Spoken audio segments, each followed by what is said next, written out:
Iran, Israel దేశాల మధ్య భీకరంగా యుద్ధం నడుస్తోంది.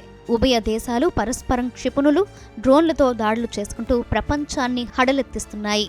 ఈ నేపథ్యంలో అంతర్జాతీయ మార్కెట్లో ఒక్కసారిగా ముడి చమురు ధరలు ఆకాశాన్నంటుతున్నాయి.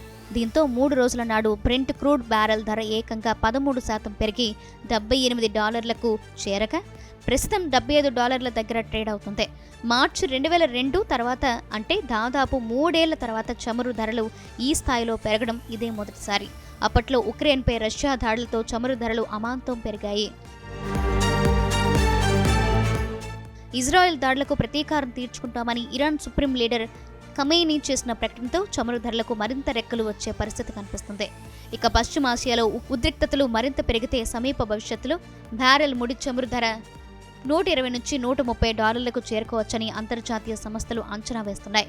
ప్రస్తుతం ప్రపంచవ్యాప్తంగా రోజుకు సగటున 103 మిలియన్ బ్యారెళ్ల చమురు ఉత్పత్తి అవుతుండగా అందులో ఒక్క ఇరాన్ వాటాయే 32 లక్షల బ్యారెళ్లుగా ఉంది. చమురు ఉత్పత్తిలో ప్రపంచంలోనే ఇరాన్ది 9వ స్థానం కాగా ప్రపంచవ్యాప్తంగా ఉత్పత్తి అయ్యే మొత్తం చమురులో 3.5% ఈ దేశానిదే.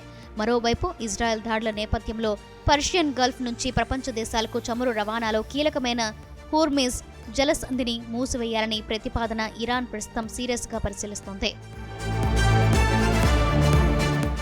ఇరాన్పై దాడులు ప్రారంభించిన ఇజ్రాయెల్ మొదట సైనిక స్థావరాలను టార్గెట్ చేసుకున్న క్రమంగా ఇరాన్ చమురు, సహజ వాయు క్షేత్రాలపై విరుచుకుపడుతోంది. దీంతో ప్రపంచంలోని అతిపెద్ద సహజ వాయువు నిక్షేపాలున్న సౌత్ పార్స్ గ్యాస్ ఫీల్డ్లో ఇరాన్ ఉత్పత్తిని నిలిపివేయాల్సి వచ్చింది.